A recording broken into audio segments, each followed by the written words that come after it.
Olá, professores, pesquisadores, servidores técnicos administrativos da Unesp. Meu nome é Maria Encarnação Beltrão Espósito, eu sou atualmente presidente da Comissão Permanente de Avaliação, a CPA. Muitas pessoas me chamam pelo meu apelido, que é Carminha, e eu trago aqui para vocês 2 vídeos, esse é o primeiro deles, por meio dos quais eu quero fazer uma apresentação sintética da nova proposta de avaliação que está em processo de debate no âmbito da universidade e que chega agora a todos vocês no início do mês de agosto, para que até 15 de setembro possam debatê-la, possam revisá-la, possam criticá-la, possam, enfim, trazer um conjunto de aportes para o debate que deverá se realizar no CEP, que é a instância que vai, de fato, votar a nova proposta. Na verdade, nós optamos pela realização de 2 vídeos, para ele não ficar muito longo. No primeiro deles, que é este que vocês estão assistindo, nós vamos fazer uma explanação, dos princípios gerais dessa proposta, dos fundamentos essenciais dela. No segundo vídeo, nós vamos nos voltar a tentar pormenorizar a proposta, mostrando como ela será executada. O tema da avaliação é um tema sempre bastante polêmico, não é um tema simples, né? Existe todo um questionamento sobre as razões pelas quais nós devemos ou não devemos fazer a avaliação, bem como qual é a sistemática, qual é o conjunto de procedimentos que nós vamos adotar para realizá-la. Evidentemente que hoje, nesse vídeo, eu não vou fazer uma apresentação pormenorizada, mas vou buscar trazer para vocês os elementos essenciais. Antes de mais nada, nós vamos começar pelas razões que nos fizeram a propor um novo percurso, para realizar a avaliação. Acho que uma razão muito importante é a própria caracterização da nossa universidade. Sendo uma instituição multicampus, com muitos departamentos, unidades, cursos, carreiras, formações em diferentes níveis, nós temos, muito mais que outras universidades, desafios para proceder uma avaliação adequada, tendo em vista o conjunto de diferenças que nos marcam e, inclusive, em alguns planos, as distâncias, que nos separam, de um certo modo, de um certo ponto de vista, que exigem ser consideradas no momento da avaliação. Um segundo ponto que nos levou a apresentar uma proposta nova é reconhecer que a atual sistemática de avaliação, ela tem tido resultados, mas ela tem também seus limites. Atualmente, a universidade realiza a avaliação em 2 planos principais.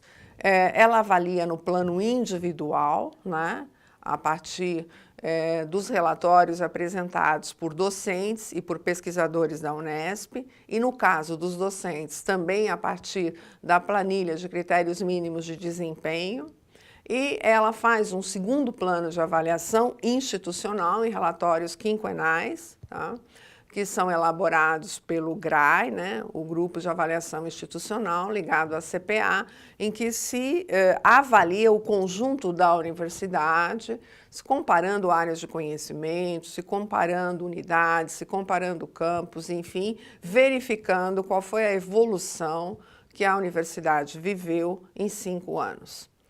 Ora, esses 2 planos, eles são interessantes, não há dúvida, mas eles apresentam certos limites.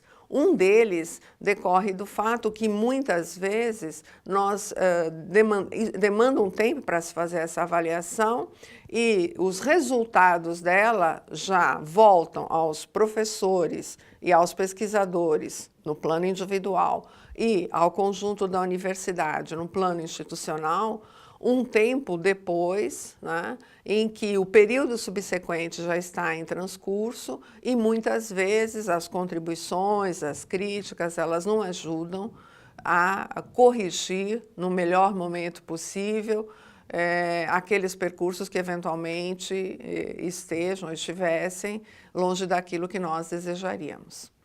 De outro ponto de vista, acho que há uma questão interessante. Ao se fazer uma avaliação de todos os indivíduos de um lado e a institucional de outro, nós trabalhamos com duas pontas sem que necessariamente haja uma articulação entre elas. Daí a ideia de propor, a partir desse documento que vocês estão recebendo, uma avaliação departamental. Se quer com essa avaliação departamental fortalecer, né, a avaliação institucional no plano do conjunto da universidade e articular essa avaliação departamental à avaliação dos docentes e pesquisadores. Então, não haveria mais apenas avaliação de docentes e pesquisadores em si, cada um deles sendo avaliado, embora permaneça a avaliação individual, evidentemente, mas ela se articularia a um plano departamental, ou seja, as escolhas feitas, os projetos feitos, enfim, os planos de trabalhos elaborados pelos docentes e pesquisadores viriam em favor, teriam que ser concebidos em favor de um projeto departamental. E isso significa uma mudança de cultura institucional, não é uma coisa simples, porque nós teríamos não apenas que articular os professores e os pesquisadores ao plano do departamento, como este plano de departamento vai ajudar a elaboração dos PDUs, né? Os planos de desenvolvimento das unidades da Unesp, e, por conseguinte, teriam rebatimento sobre o PDI, que é o nosso Plano de Desenvolvimento Institucional. Ora, do que se trata aqui? Se trata de uma alteração significativa. Não é apenas uma simples revisão, não é apenas uma simples reforma. Se trata de uma mudança estrutural em todo o processo de avaliação. Ao invés de ele ser feito apenas de cima para baixo, agora ele seria, de fato, feito de baixo para cima, havendo, portanto, uma relação muito mais dialética entre os diferentes planos nos quais se organiza e se estrutura a vida da universidade. De outro lado, um ponto que considero fundamental para dizer, olha, é realmente uma proposta que visa mudanças estruturais, é o fato de que a avaliação vai ser precedida e vai ser orientada pelo planejamento. Ou seja, não se tem um conjunto de parâmetros pré-estabelecidos a partir dos quais se faz a avaliação. Nós teremos uma alteração no processo de construção desta dinâmica, na qual eu espero todos nós estejamos muito envolvidos.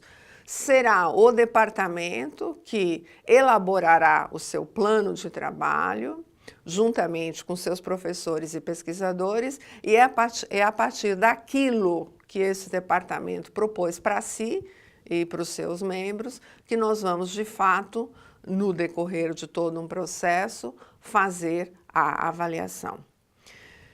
Então, vejam vocês que nós estamos tendo uma alteração substantiva no modo de conceber o que se considera sobre avaliação.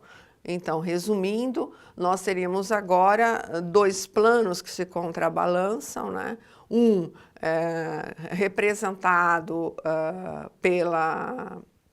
pelas esferas mais institucionais da universidade, tanto no plano da reitoria como no plano das unidades, e a outra naquilo que seria a base institucional da universidade, daquilo que não apenas seria, como é a base institucional da universidade, que são os departamentos, seus docentes e seus pesquisadores.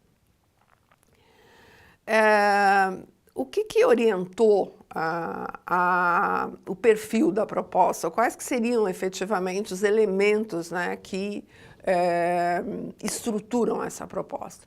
Uma primeira coisa fundamental para ser destacada é que se deseja com ela recuperar ou valorizar, nos casos em que não se perdeu completamente, o papel dos departamentos como um ambiente adequado para formular uma proposta de trabalho, evitando, de certo modo, que os departamentos coloquem foco demais nos seus papéis de gestão e administração. Evidentemente que esses papéis existem e continuarão a existir, mas o departamento, a chefia, o conselho não pode priorizar essa dimensão. Deve, a nosso ver, ao contrário, jogar força, jogar foco no seu papel acadêmico, no plano científico, no plano intelectual, no plano filosófico, no plano artístico, enfim, aqui há várias dimensões que se combinam conforme o tipo de departamento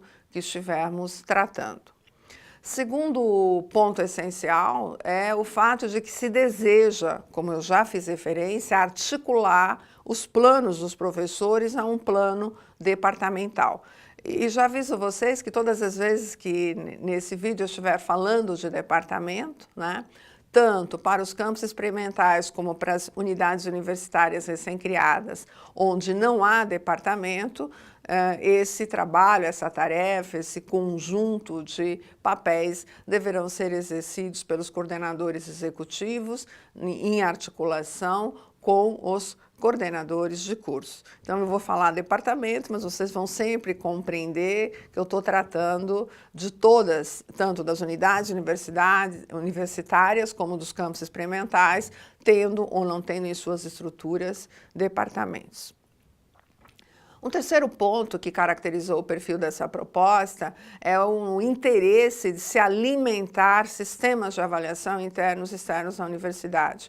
Porque, embora nós estejamos todos professores constantemente envolvidos, né, em preencher sistemas de informação, de fato, a universidade tem um conjunto de dados sobre a vida dos professores, mas não chega a ter, efetivamente, de modo claro, um conjunto de informações que permita ela se autoconhecer, ela compreender como cada departamento, em cada unidade da universidade, vai desenvolver ou quer desenvolver o seu trabalho.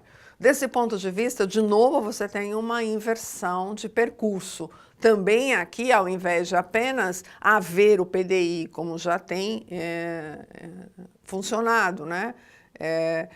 Oferecendo um conjunto de programas, agora os programas também poderiam ser redefinidos à luz das demandas do departamento, das escolhas feitas por eles, das dificuldades que os departamentos encontrariam de atingir metas que eles delinearem.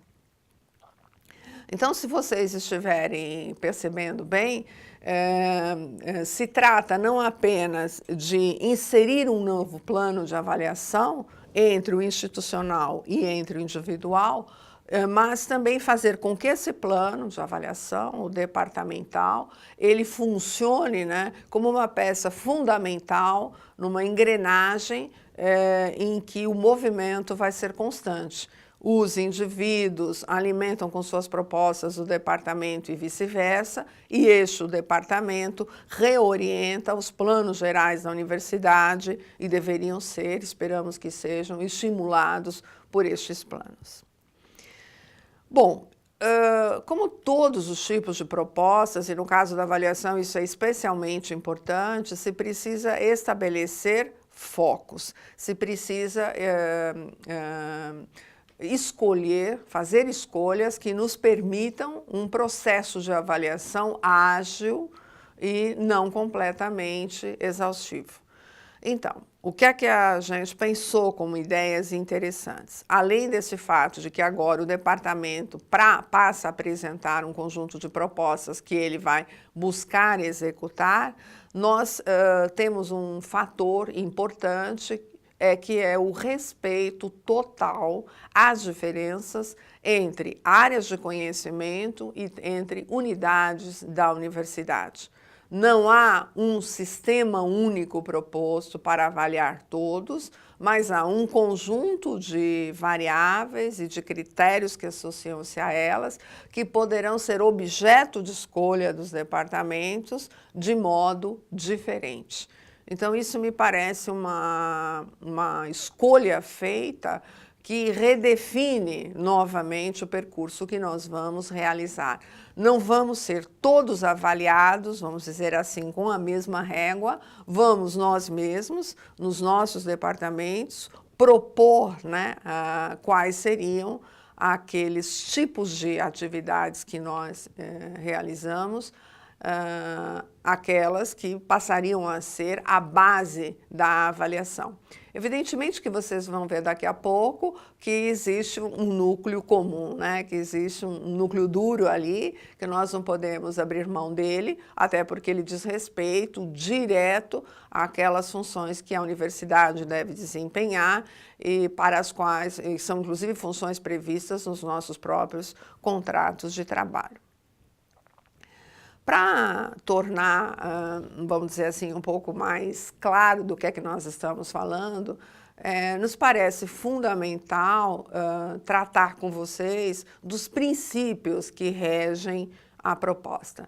Bom, por que a gente pensou em elaborar princípios? Acho que era um modo de nós nos comunicarmos com vocês para mostrar qual que seria, vamos dizer assim, a filosofia central da universidade, da proposta. Qual é, vamos dizer assim, me desculpem a brincadeira, né, a alma dessa proposta. Como é que a gente pode reconhecê-la naquilo que é fundante para ela? São 5 princípios, vamos falar deles rapidamente. O primeiro princípio é o princípio da autonomia. A autonomia dos departamentos para fazer escolhas e para elaborar o seu plano, a autonomia das unidades da Unesp, segundo seus perfis. Nós temos unidades com muitos cursos, temos unidades com um número menor de cursos, nós temos campos experimentais, nós temos unidades que, pela sua longevidade, pelo trabalho realizado pelos seus docentes no decorrer de um período grande, podem ser consideradas unidades completamente consolidadas, outras, pela sua juventude e por uma série de outras circunstâncias, ainda estão nesse processo, então se quer respeitar essas diferenças. E uma autonomia da universidade, né? Da universidade frente a instituições tanto do governo estadual como a normativa na escala nacional. Quer dizer, nós nunca poderíamos abrir mão deste preceito de autonomia pelo qual nós sempre lutamos. E acho que também a autonomia dos próprios docentes e pesquisadores. Eles têm que se articular ao plano departamental, evidentemente, eles também têm que respeitar os regimes de trabalho segundo os quais eles estão contratados, mas eles vão ter maior liberdade para propor foco ou densidade maior numa frente de trabalho e menor ou com menor importância numa outra frente. O segundo princípio é o princípio da equidade, ele tem a ver com esse primeiro, né, que é o princípio da autonomia. O que é a equidade? A equidade é um princípio segundo o qual diferentes áreas de conhecimento podem ser avaliados segundo critérios e segundo variáveis que se equiparam e que não são necessariamente homogêneas do ponto de vista do peso que elas têm, do ponto de vista da expressão numérica a partir das quais elas seriam, vamos dizer assim, expressas. Aqui, eu volto a insistir, colegas, nós estamos falando do respeito às diferenças de áreas, do respeito às diferenças entre as unidades da universidade. O terceiro princípio é o princípio da comparação. E ele vai se estabelecer sujeito aos 2 princípios anteriores, que é o da autonomia e da equidade. Os departamentos, de fato, vão ser comparados primeiro no tempo.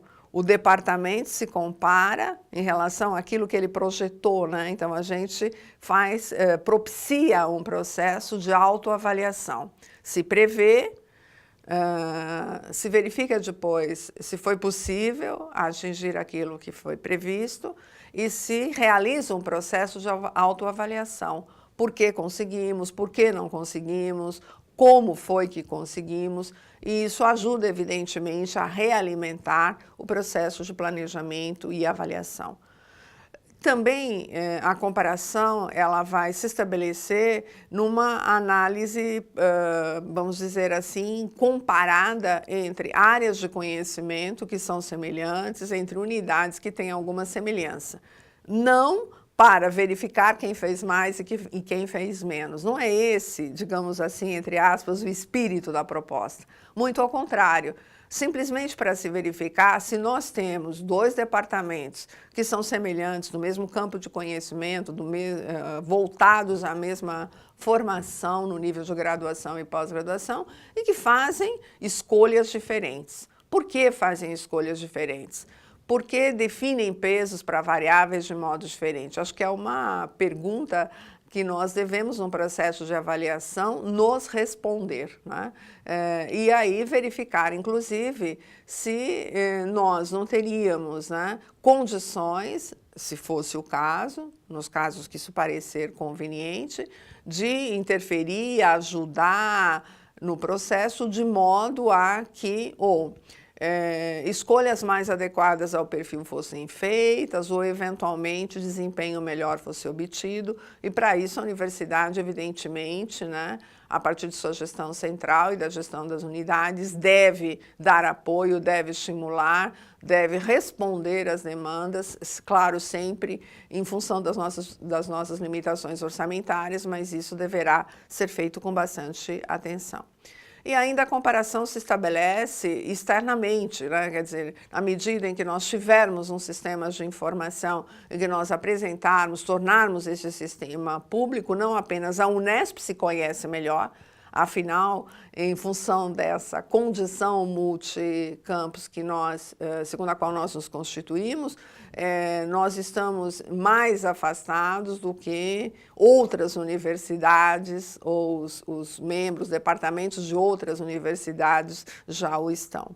Então, essa sistemática vai permitir nós nos conhecermos melhor e, evidentemente, nós também nos mostrarmos melhor, com todas as nossas qualidades e com também todas as nossas limitações. Afinal de contas, nós somos uma instituição pública, financiada pela sociedade e devemos, evidentemente, dizer a que viemos, tornar público como fazemos e por que fazemos escolhas no conjunto das ações que nós desenvolvemos no nosso trabalho universitário. Um quarto princípio que me parece de fundamental importância, e ele tem a ver com o terceiro, né, o da comparação, é favorecer a transparência. Eu acabei já falando um pouco disso. Temos que tornar públicas as informações, temos que permitir uma integração entre sistemas de diagnose e de prospecção, temos que rever, todas as vezes que for o caso, os planos gerais, o projeto geral da universidade e aqueles relativos às unidades e aos departamentos.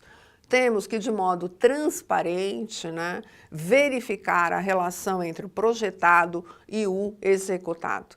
Evidentemente que se resguardará, né, informações individuais, mas no conjunto o processo será muito mais aberto, será muito mais público, será muito mais transparente e permitirá, portanto, autoconhecimento, bem como conhecimento externo.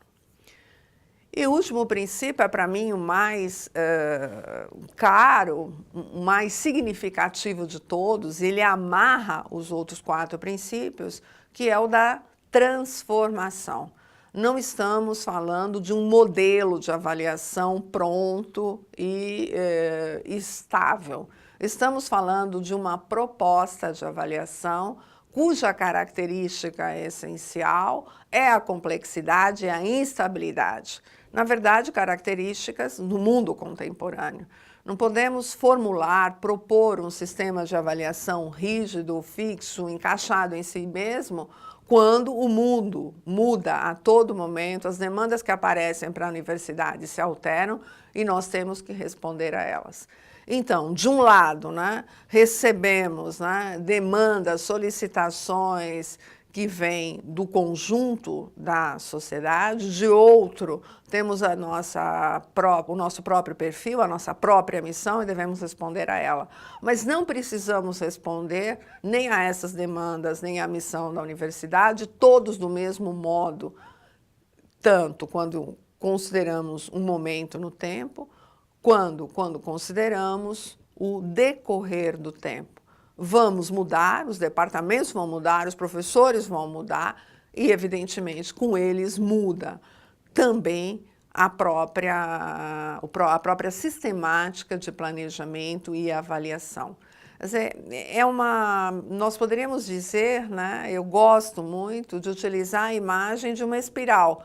Nós vamos articular os princípios entre si, mas, simultaneamente, nunca voltamos ao mesmo ponto, né?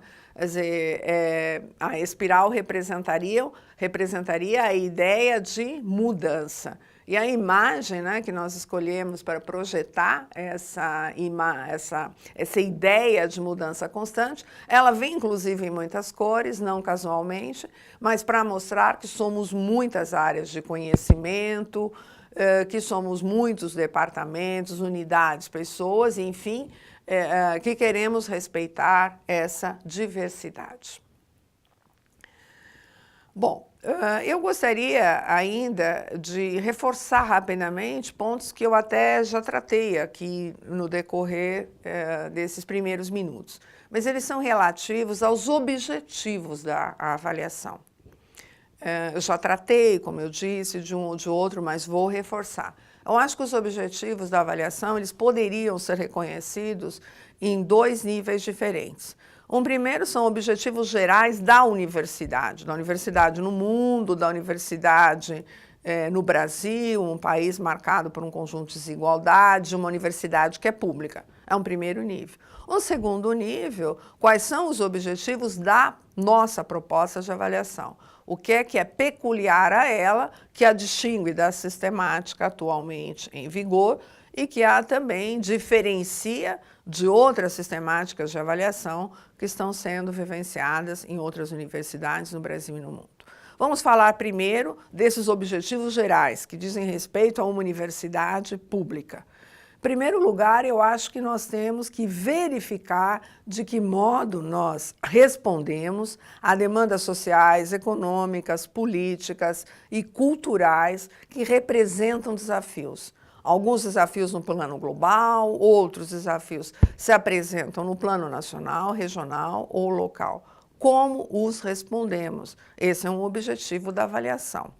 Segundo, em que medida e de que modo os recursos públicos que nos custeiam são utilizados por nós? Quais são os resultados, né, obtidos pelo nosso trabalho?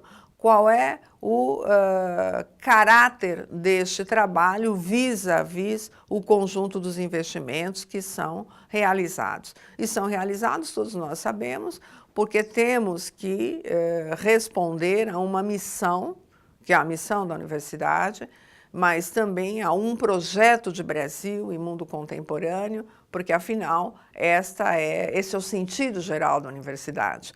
Pensar o seu tempo, pensar o seu mundo, responder às demandas, e é por isso que temos que constantemente mostrar que vale a pena serem feitos investimentos públicos no nosso trabalho. Terceiro ponto de natureza geral, examinar de que modo nós respondemos às questões. São questões de natureza científica, são questões de natureza filosófica ou artística, que vários de nós formulamos na universidade, mas nunca de modo isolado. Formulamos para responder àquelas questões gerais que o nosso tempo e o nosso mundo nos colocam. Quarto ponto essencial de um sistema de avaliação é desenvolver, no caso da universidade, a capacidade de distinguir o essencial do secundário. Nós podemos fazer muitas coisas e nós sabemos que nós fazemos. Nós, professores e pesquisadores, estamos constantemente envolvidos com uma pleiade muito diversa de atividades de toda a natureza, né? mas é preciso nos perguntarmos constantemente se estamos respondendo àquelas que são as nossas funções essenciais, ligadas, evidentemente, ao ensino, à pesquisa e à extensão, como as nossas funções principais, os nossos objetivos principais, e a gestão como um meio, né, para desenvolver esse conjunto de atividades.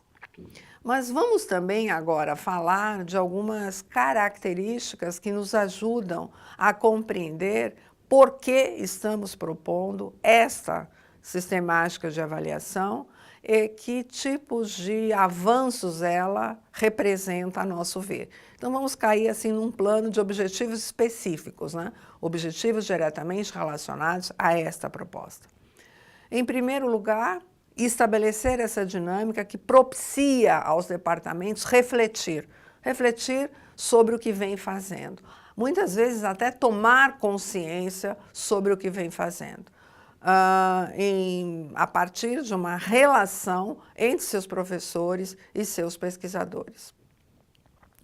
Segundo objetivo, muito importante, articular a avaliação a planejamento. Já fizemos referência a isto e estamos reforçando esse ponto porque ele é um ponto fundamental. Nesse processo de planejar e avaliar, departamentos se articulam aos seus docentes e uns alimentam o outro num processo, num movimento dialético que pode ser bastante positivo e de crescimento, tanto para os indivíduos como para o departamento. Um terceiro objetivo específico é a relação entre os departamentos e as unidades, né? À medida que diretores, coordenadores executivos, congregações e conselhos têm um melhor conhecimento do que fazem os departamentos, do que eles propõem a si, eles poderão organizar planos de desenvolvimento para as unidades muito mais adequados, né, ao atendimento, de um lado, das demandas e, de outro, àquilo que se deseja, de fato, realizar, e não àquilo que se supõe que deveríamos realizar. Ainda eu destacaria nesse vídeo para vocês, no documento está tudo mais pormenorizado, 3 outros objetivos específicos. O da realização das comparações, que nós já destacamos, o da possibilidade de realizar agora um processo de baixo para cima e não apenas de cima para baixo, e aquele relativo à transparência, que é o objetivo de divulgar informações e reflexões que vão decorrer desse processo. Porque não pretendemos que ele seja um processo quantitativo, pretendemos que ele seja um processo em que se articulem de modo adequado o plano quantitativo ao plano qualitativo, sendo o qualitativo o plano mais importante. Por isso, o quantitativo deve estar submetido ao qualitativo. Espero que esse primeiro vídeo tenha sido estimulante, tenha animado vocês a refletir, né, sobre as ações associadas ao planejamento e à avaliação, que esse primeiro vídeo tenha sensibilizado vocês que ainda não puderam fazer a leitura do documento para que o façam, para que, enfim, se preparem, né, para um debate que nós temos certeza vai ser de qualidade em todas as unidades da universidade. Convido já, claro, vocês também para assistir o segundo vídeo, no qual nós buscamos mais mostrar a operacionalização da proposta, porque eu acho que ele é complementar a este primeiro e, eventualmente, em muitos aspectos, ele poderá favorecer o esclarecimento de vocês sobre o significado desse novo projeto que a Unesp pretende colocar em vigor.